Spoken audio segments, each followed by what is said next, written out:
Chapter 21. The same morning they found Shay and his new companions facing the awful truth about the fleeing Orphan and the Sword of Shannara. Also found Alanon and the remaining members of the company embroiled in difficulties of their own. They had escaped from the Druid's Keep under the aged mystic's sure guidance, winding downward through the maze of tunnels in the core of the mountain to the forest land below. They had encountered no initial resistance to their escape, finding only a few scattered gnomes scurrying about the passages, remnants of the broken palace guard that had fled earlier. It was early evening by the time the little band was clear of the forbidding heights and moving northward through the forests. Alanon was certain that the gnomes had removed the Sword of Shannara from the keep some time before the encounter with the skull-bearer in the furnace room, but it was impossible to tell exactly when the removal had been accomplished. Eventide was patrolling the northern perimeter of Paranor, and any attempt to move the sword would be met with resistance from his soldiers. Perhaps the Elven King had already gained possession of the sword. Perhaps he had even intercepted the missing Shay. Alanon was extremely worried about the little Valman, whom he had expected to find at the Druid's Keep. There had been no mistake when he had made his mental search for the youth back at the foot of the Dragon's Teeth. Shay was in the company of others, and they were moving northward toward Paranor. Something had diverted them. Still, Shay was a resourceful fellow, and he had the power of the Elfstones to protect them from the Warloch Lord. The Druid could only hope that somehow they would find each other without further complication, and that when they did, Shay would be safe and unharmed. Alanon had other worries, however, which demanded his immediate attention. Gnome reinforcements began to arrive in large numbers, and it did not take them long to conclude that Alanon and his little band of travellers had fled the castle and were somewhere in the dangerous, impregnable forests surrounding Paranor. In truth, the gnomes had no idea for whom they were searching. They only knew that the castle had been invaded, and the intruders had been captured or destroyed. The emissaries of the Warloch Lord had not arrived, and the Skull King himself did not yet realize his prey had escaped him once again. He rested contentedly in the dark recesses of his domain, assured that the troublesome Alanon had been destroyed in the furnaces of Paranor, that the Heir of Shannara and the others with him were prisoners, and that the Sword of Shannara was safely on its way to the Northland, intercepted by this time by a skull-bearer whom he had dispatched a day earlier to be certain the precious sword was not retaken. So the newly arrived gnomes began to comb the forest surrounding Paranor in an effort to find the unknown intruders, believing that they would flee south and sending the majority of their hunters in that direction. Alanon and a small band were moving steadily northward, but progress was slowed from time to time, with the appearance of large gnome search parties patrolling the woodlands. The little company would never have escaped undetected had they proceeded south, but the enemy numbers were reduced enough to the north. They managed to elude the hunting parties by hiding until they had passed them, and then pressing onward. It was light by the time they finally reached the fringes of the forest and could look northward over the awesome plains of Strellenheim, their pursuers momentarily behind them. Alanon turned to them, his dark countenance worn and grim, but the eyes still bright with determination. His companions waited as he studied them one by one, as if he was seeing each for the first time. Finally he spoke, the words slow and reluctant. "We have reached the end of the road, my friends. The journey to Paranor is at an end, and it is time for the company to disband, and each of us to go his own way. We have lost our chance to gain possession of the sword, at least for the moment. Shay is still missing, and we cannot tell how long it may take to find him. But the greatest threat facing us is an invasion from the north. We must protect ourselves and the peoples of the land south, east, and west of us from that. We have seen no sign of the elven armies of Eventide, though they were supposed to be patrolling this region. It appears they have been withdrawn, and this would only be done if the Warloch Lord had begun to move his armies southward. Then the invasion has begun, Balinor asked shortly. Eleanor nodded solemnly, and the others exchanged startled looks. Without the sword we cannot defeat the Warloch Lord, so we must attempt to stop his armies. To do this, we must unite the free nations quickly. We may already be too late. Pernar will use his armies to seize all of the central Southland. To do this, he need only destroy the Border Legion of Callahorn. Balinor, the Legion must hold the cities of Callahorn to give the nations enough time to unite their armies and strike back at the invader. Durin and Dael can accompany you to Tursus, and from there travel westward to their own land. Eventide must bring his elven armies across the plains of Strelheim to reinforce Tursus. If we lose there, the Warloch Lord will have succeeded in driving a wedge between the armies, and there will be little chance of uniting them. Worse still, the entire Southland will lie open and unprotected. Men will never be able to form their armies in time. The Border Legion of Callahorn is the only chance they have. Balinor nodded in agreement and turned to Hendel. What support can the dwarves give us? The city of Varfleet is the key to the eastern sector of Callahorn. Hendel pondered the situation carefully. My people must protect against any assault through the Anar, but we can spare enough men to help defend Varfleet as well. But you must hold the cities of Kern and Tursus yourself. The elven armies will help you on the west, Durin promised quickly. Wait a minute, exclaimed Menion incredulously. What about Shay? You've forgotten about him, haven't you? Still allowing your words to precede your thinking, I see, Eleanor said darkly. Menion turned scarlet with anger, but waited to see what the mystic had to say. I'm not abandoning the search for my brother, Flick announced quietly. Nor am I suggesting you should, Flick. Eleanor smiled at the other's concern. You, Menion, and I shall continue to search for our young friend and for the missing sword. I suspect that where we find one, we shall find the other. Remember the words spoken to me by the Shade of Bremen. Shay shall be the first to lay hands on the Sword of Shannara. Perhaps he has already done so. Then let's get on with the search, suggested Menion irritably, avoiding the eyes of the druid.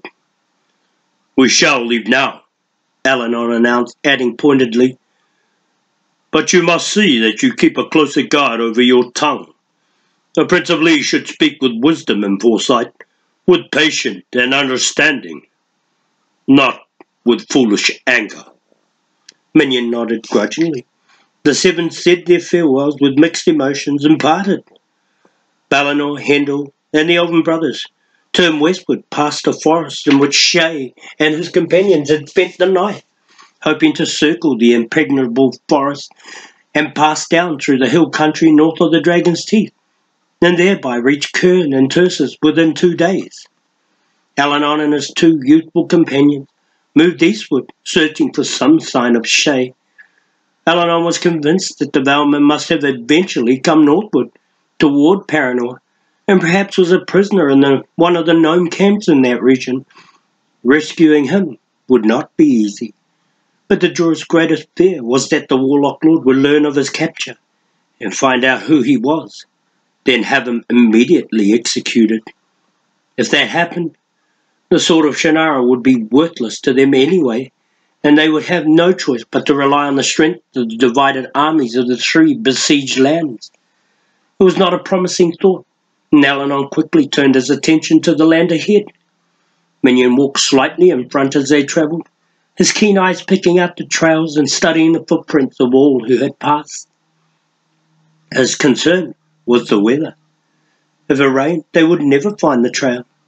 Even if the weather stayed favourable for them, the sudden windstorms that blew across the Strelheim would have the same effect as a rainfall, erasing all traces of anyone's passage. Flick, dutifully bringing up the rear, walked in abject silence, hoping against hope that they would find some sign of Shay, but fearful that they had seen the last of his brother. By noonday, the barren plains were shimmering with the blistering heat of the white-hot sun, and the three travellers walked as close to the forest edge as possible to take advantage of small patches of shade from the great tree. Alanon alone seemed unperturbed by the fearful heat, his dark face calm and relaxed in the scorching sunlight, free from even the slightest trace of perspiration. Flick felt ready to collapse at any moment, and even the durable Menion was beginning to feel ill. His sharp eyes were dry and blurred, and his senses were starting to play tricks on him. He was seeing things that weren't there, hearing and smelling images formed by his muddled brain in the seething flatlands ahead. At last the two Outlanders could go no further, and their tall leader called a brief halt, leading them into the cooling shade of the forest. In silence, they ate a small, tasteless meal of bread and dried meats. Flick wanted to ask the Druid more about Shay's chances of surviving alone in that desolate land, but he couldn't bring himself to voice the questions. The answers were all too apparent. He felt strangely alone now that the others were gone. He had never felt close to Alanon, always plagued by nagging doubts about the Druid's strange powers. The mystic remained a giant shadowy figure, as mysterious and deadly as the skull-bearers that pursued them so relentlessly. He remained a personification of the deathless spirit of Bremen that had risen from the netherworld in the Valley of Shale.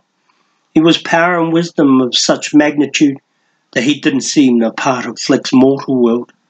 He was more a part of the Warloch Lord's domain, that black, frightful corner of the mortal mind where fear is master and reason cannot penetrate. Flick could not forget the terrible battle between the great mystic and the treacherous skull creature, which had resulted in a fiery climax in the flames of the furnace beneath the Druid's keep. Yet Alanon had saved himself. He had survived what no other man could have survived. It was more than merely uncanny. It was terrifying. Balinor alone had seemed able to deal with the giant leader, but now he was gone, and Flick felt very alone and vulnerable. Minion Lee felt even less certain of himself. He was not really afraid of the powerful Druid, but he was aware that the giant did not think much of him, and had brought him along primarily because Shay had wanted him. Shay had believed in the Prince of Lee, even when Flick had doubted the adventurer's motives. But Shay was gone now. Minion felt he had only to anger the Druid once more, and the unpredictable mystic would have disposed of him for good. So he ate quietly and said nothing, believing that for the moment discretion was the better part of valour. When the silent meal was concluded, the Druid motioned them to their feet. Again they marched eastward along the fringes of the forest, their faces bathed in the withering heat of the sun, their tight eyes scanning the barren plains for the missing Shay. This time they walked for only 15 minutes before they found signs of something out of the ordinary. Minion spotted the tracks almost immediately. A large number of gnomes had passed that way several days earlier, booted and undoubtedly armed. They followed the tracks northward for about half a mile. Upon topping a small rise of ground, they found the remnants of the gnomes and elves who had died in battle. The decaying bodies lay where they had fallen, still untouched and unburied, less than 100 yards from the rise. The three walked slowly down into the graveyard of bleached bones and rotten flesh, the terrible stench rising to their nostrils in sickening waves. Flick could go no further and stopped where he was to watch the other two walk into the midst of the dead bodies. Alanon wandered in silence contemplation through the fallen men, studying discarded weapons and standards, glancing only briefly at the dead. Minion discovered a fresh set of tracks almost immediately and began moving mechanically about the battlefield, his eyes fixed on the dusty earth. Flick could not tell exactly what was going on from his distant vantage point, but it appeared that the Highlander retraced his own steps several times, casting about for traces of new trails, the thin hands shading his reddened eyes. Finally, he turned southward toward the forest and began strolling slowly toward Flick, his head lowered thoughtfully. He stopped at a large clump of bushes and dropped to one knee, apparently observing something of interest. Momentarily forgetting his distaste for the battlefield and its corpse, the curious bellman hastened forward. He had just reached the kneeling man's side when Eleanor, standing in the centre of the battlefield, let out a shout of astonishment. The two men paused and watched silently, while the tall black figure peered downward for a moment, as if to be certain, then turned and moved toward them in long strides. The mystic's dark face was flushed with excitement when he reached them, and they were relieved to see the familiar mocking smile slowly spread into a wide grin. Amazing. It's amazing indeed. Our young friend is more resourceful than I had imagined. Up there, I found a small pile of ashes, all the remains of one of the skull-bearers. Nothing mortal destroyed that creature. It was the power of the Elfstone. "Then Shay has been here, ahead of us," exclaimed Flick hopefully. No other has the power to use the stones. Eleanor nodded assuringly. There are signs of a terrific battle, tracks that show Shay was not alone, but I cannot tell whether those who were with him were friends or enemies. Nor can I tell if the creature of the north was destroyed during or after the battle between Gnome and Elf. What have you found, Highlander? A lot of false trails left by a very intelligent troll, Minion responded wryly. It's impossible for me to tell much from all the footprints, but I am sure that a large rock troll was among the prior occupants of the field. He left his tracks all among the prior occupants of this field. He left his tracks that led everywhere and anywhere. There are indications that some sort of scuffle took place within these bushes, though. See the bent branches and newly fallen leaves? But more important, there are footprints of a small man. They could be Shay's. Do you think he was captured by the troll? Flick queried fearfully. Minion smiled at his concern and shrugged. Well, if he could handle one of those skull creatures, then I doubt he would have much trouble with an ordinary troll. The Elfstones are no protection against mortal creatures, Eleanor pointed out chillingly. Is there any clear indication which way this troll went? Minion shook his head negatively.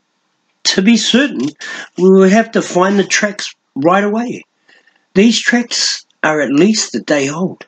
The troll knew what he was doing when he left. We could search forever and never be sure which way he went. Flick felt his heart sink at this news. If Shay had been taken by this mysterious creature, then it appeared they had reached another dead end. I found something else, Eleanor announced after a moment. I found a broken standard from the house of Elisadel, Evantine's personal banner. He may have been present at the battle. He may have been taken prisoner, or even killed. It seems possible that the slain gnomes were attempting to escape from Paranor with a sword, and were intercepted by the Elf King and his warriors. If so, then Evantine, Shay and the sword may all be in the hands of the enemy. I'm sure of one thing, Minion declared quickly. Those troll footprints and this battle in the bushes took place yesterday, while the battle between the gnome and elves is several days old. Yes, you're right, of course, the druid agreed thoughtfully. There has been a sequence of events taking place that we can't piece together from the little we know. I'm afraid we won't find all the answers here. Well, what do we do now? Flick asked anxiously. There are tracks leading westward across Estrelaheim, Eleanor mused thoughtfully, gazing in that direction as he spoke. The tracks are blurred and they may have been made by survivors of this battle. He looked questioningly at the silent minion for his opinion. Our mysterious troll did not go that way, Minion stated worriedly. He would not bother with a lot of false trails if he were going to leave a clear one when he left. I don't like it. Do we have any choice? Al-Anon persisted. The only clear set of tracks leaving this battleground leads westward. We'll have to follow them and hope for the best. Flick thought for such optimism was unwarranted in view of the hard facts of the situation and found the comments out of character for the grim druid. Still, it seemed that he had little choice in the matter. Perhaps whoever made those tracks could tell them something about Shay. The little Valman turned to Minion and nodded his willingness to follow the druid's advice, noting that the look of consternation clouding the Highlander's lean features. Clearly Minion was not happy with the decision, convinced that there was another trail to be found that would tell them more about the troll and the slain skull creature. Al-Anon beckoned to them, and retracing their steps, they began the long march back across the Strelheim plain to the lands west of Paranor. Flick cast one final look at the field of slain men, their carcasses rotting slowly in the boiling heat of the sun, shunned by man and nature in senseless death. He shook his broad head. Perhaps this was the way it would end for them all. The three travellers walked steadily westward for the remainder of the day.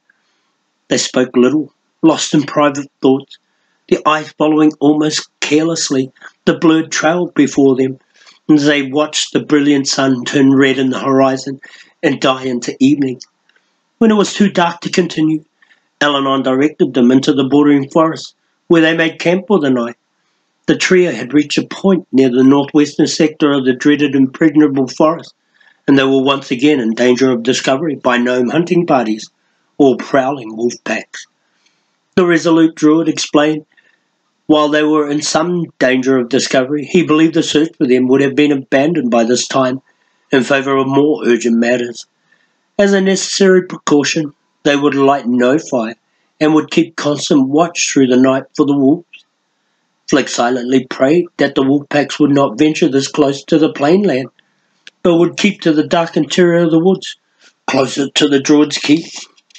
They had a brief, tasteless meal and quickly turned in for the night. Minion offered to stand the first watch. Flick was asleep in moments, but it seemed he had slept for only an instant when the Highlander awoke him for his turn as guard. About midnight, Al-Anon approached without a sound and ordered Flick to go back to sleep. The Valman had been guarding for only about an hour, but he did as he was told, without arguing. When Flick and Minion woke again, it was dawn, and the faint red and yellow slivers of sunlight which crept slowly into the shadowed forest. They saw the giant druid resting peacefully against a tall elm as he stared at them. The tall dark figure seemed almost a part of the forest, sitting there motionlessly, the deep eyes black in the caverns beneath the great brow. They knew that Al-Anon must have stood guard over them all night without sleep. It seemed impossible that he could be rested. Yet he rose without stretching, the grim face relaxed and alert. They ate a quick breakfast and marched out of the forest onto the Strelheim once more. A moment later they halted in shocked disbelief. All about them the skies were clear and faintly blue in the new light of day, the sun rising in blinding brilliance above the mountain ranges far to east. But to the north stood a gigantic, towering wall of darkness against the skyline, as if all the ominous thunderclouds of the earth had been massed together and piled one on top of the next to form a black wall of gloom. The wall rose into the air until it was lost in the curving atmosphere of the earth's horizon, and it stretched across all of the rugged Northland, huge, dark, and terrible. Its centre, the kingdom of the Warloch Lord, it seemed to foreshadow the relentless, inevitable approach of an endless night. What do you make of that? Minion could barely get the question out. For a moment Al-Anon said nothing, his own dark face mirroring the blackness of the northern wall as he stared in silence. The muscles of his lean jaw seemed to tighten beneath the small black beard, and the eyes narrowed as if deep in concentration. Minion waited quietly, and at last the druid seemed to realize he had spoken.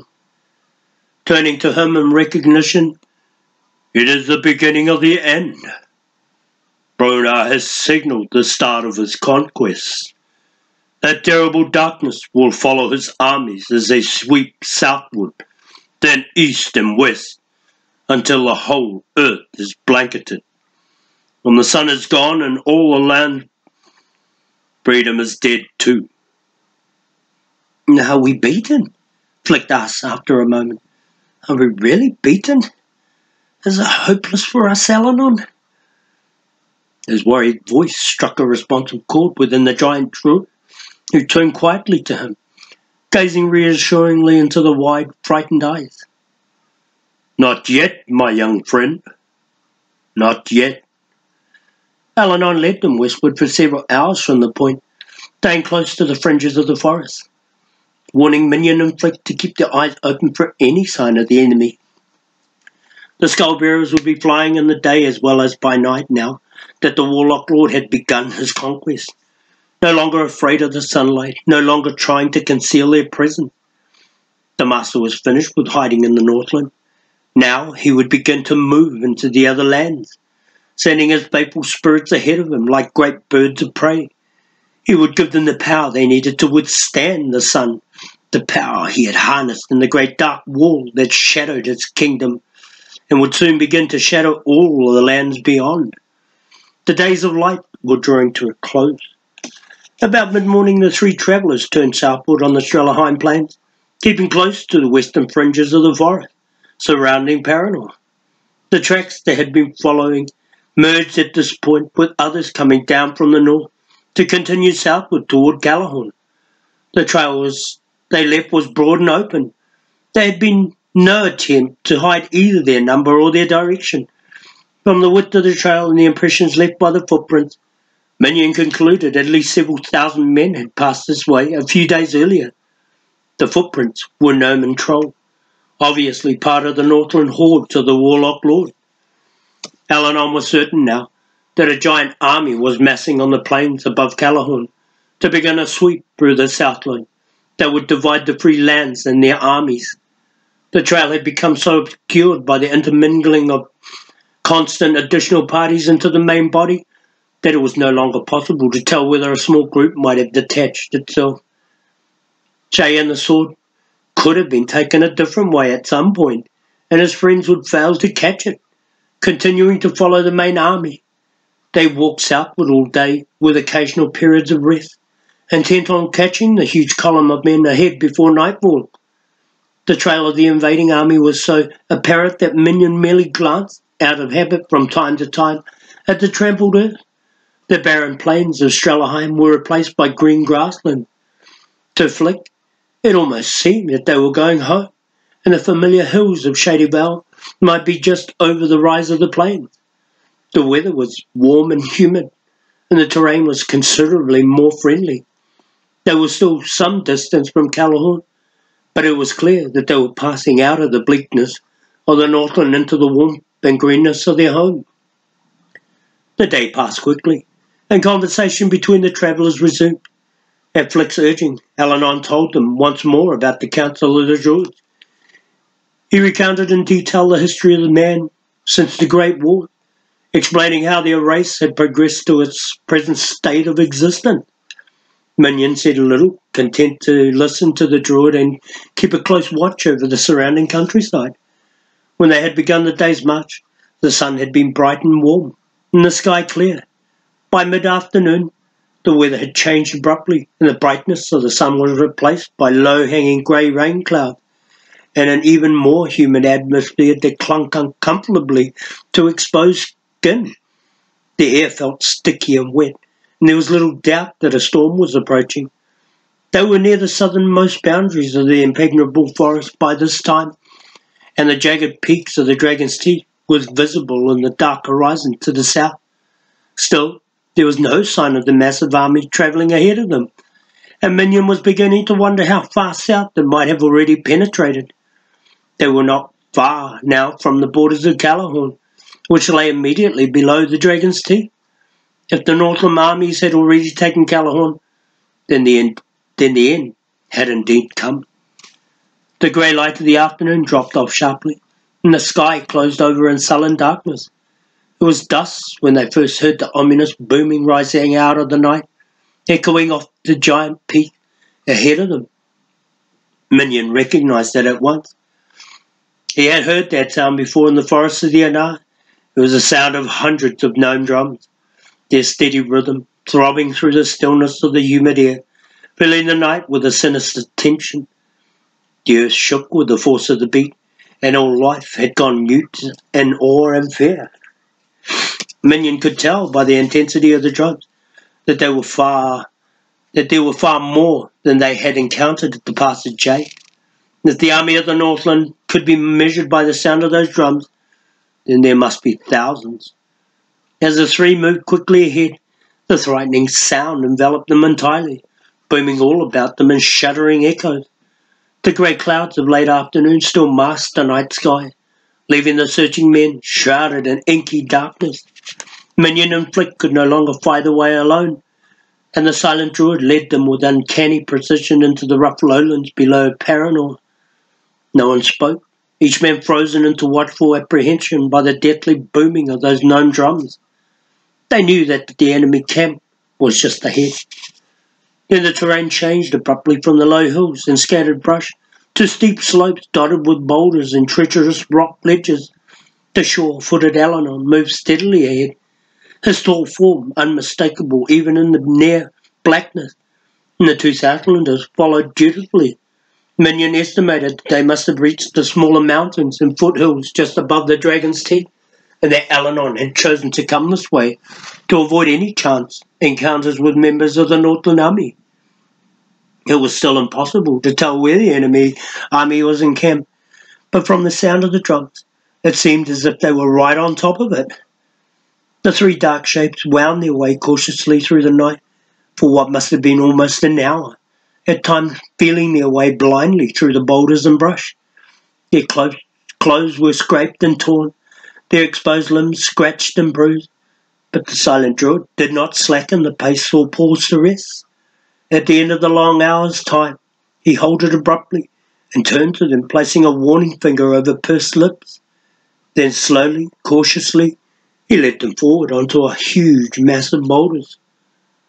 For several minutes the three climbed noiselessly upward. Suddenly there were lights in the distance, dim, flickering yellow lights that came from burning fires. They crawled on hands and knees on the rim of the boulders. Upon reaching a tilted shelf of rock that sloped upward to the edge of the boulder cluster, they raised their heads slowly to the rim and peered breathlessly over. What they saw was awesome and terrifying. As far as the eye could see, stretching miles in all directions, the fires of the Northland army burned in the sight. They were like thousands of blazing yellow dots in the blackness of the plains, and moving busily about in their bright light were the dim shapes of wiry gnarled gnomes and bulky, thick-limbed trolls. There were thousands of them, all armed, all waiting to descend on the kingdom of Callahorn. It was conceivable to Minion and Flick that even the legendary Border Legion could hope to stand against such a mighty force. It was as if the entire gnome and troll population had been gathered on the plains below. Alanon had avoided any chance encounters with the scouts or guards by approaching along the edges of the Dragon's Teeth on the western borders, and now the three were perched in a crow's nest of boulders several hundred feet up from army and camp below. From this height, the shocked Southlanders could see the entirety of the massive force assembled to invade their poorly defended homeland. The drums of the gnomes boomed out in steady crescendo as the men stared down, their eyes travelling from one end of the sprawled camp to the other in disbelief. For the first time, they understood fully what they were up against. Before it had been only Alanon's words describing the invasion.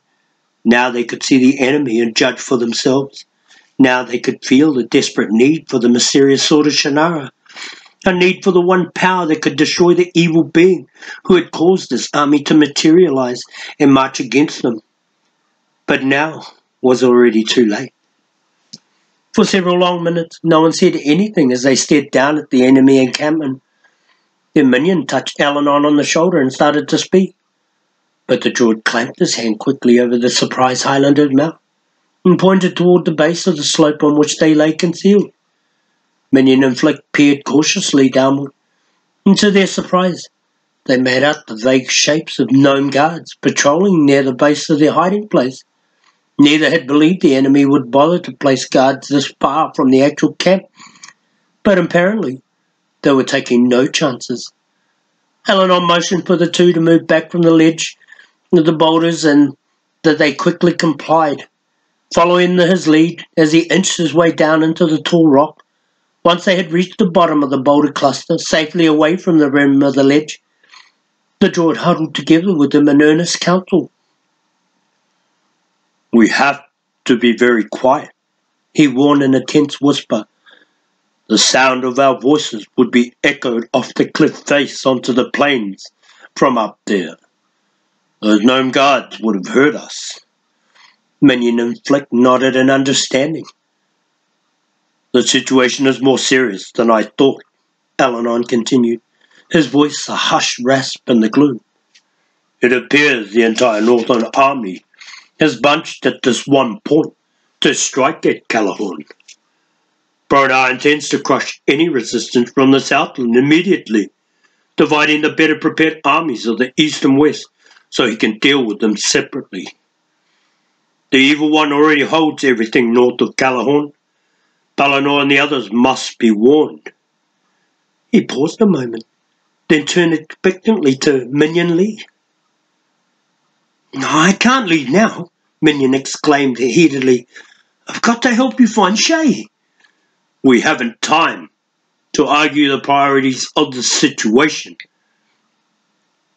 Alanon declared almost menacingly, one finger coming up like a dagger at the Highlander's face.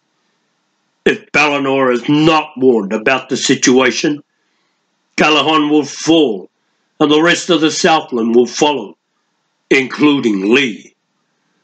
The time has come for you to start thinking about your own people. Shay is only one man. Right now there is nothing you can do for him. But there is something you can do for the thousands of Southlanders who face enslavement at the hands of the Warloch Lord, if Callahorn should fail." Alanon's voice was so cold that Flick could feel the chills run up his spine. He could sense Minion tensing expectantly, fearfully at his side, but the Prince of Lee kept silent in the face of this stinging reprimand. Druid and Prince faced one another in the darkness for several interminable minutes, their eyes locked in open anger. Then Minion looked away abruptly and nodded shortly. Flick breathed an inaudible sigh of relief. "I'll go to Callahorn and then warn Balinor," Minion muttered, his voice still muffled with fury. "But I'll be back to find you." "Do as you wish when you have found the others," replied Alanon coldly. "However, any attempt to return through enemy lines will be foolhardy at best. Flick and I shall try and find out what has happened to Shay and the sword. We will not desert him, Highlander, I promise you." Minion looked back at him sharply, almost in disbelief, but the druid's eyes were clear and undisguised. He was not lying. "Keep close to these smaller mountains until you get past the enemy picket lines," the giant wanderer advised quietly. "When you reach the Myrmidon River above Kern, cross there and into the city before dawn. I expect the Northland army will march on Kern first. There is little chance that the city can be successfully defended against a force of that size. The people should be evacuated and moved into Tursus before the invaders can cut off their retreat. Tursus is built on a plateau against the back of a mountain. Properly defended, it can withstand any assault for at least several days. That should be time enough for Durin and Dayal to reach their homeland and return with the Elven army. Handel should be able to offer some help from the Eastland Perhaps Callahorn can be held long enough to mobilize and combine the armies of the three lands to strike back at the Warloch Lord. It is the only chance we have without the Sword of Shannara. Menion nodded in understanding and turned to Flick, extending his hand in a gesture of farewell. Flick smiled faintly and clasped the hand warmly. Good luck to you, Minion Lee. Alanon came forward and placed a strong hand on the Highlander lean shoulder. Remember, Prince of Lee, we depend on you. The people of Callahorn must be made aware of the danger they face. If they falter or hesitate, they are lost. And with them, all of the Southland. Do not fail me. Minion turned abruptly and moved like a shadow into the rocks beyond. The giant druid and the little Valeman stood silently as a lean figure flitted agilely between the rocks and then disappeared from sight. They stood for a few minutes without speaking after he was gone, and then Alanon turned to Flick. To us is left the task of finding out what has happened to Shay and the sword. He spoke again in a lowered voice. Sitting heavily down on a small rock, Flick moved closer to him.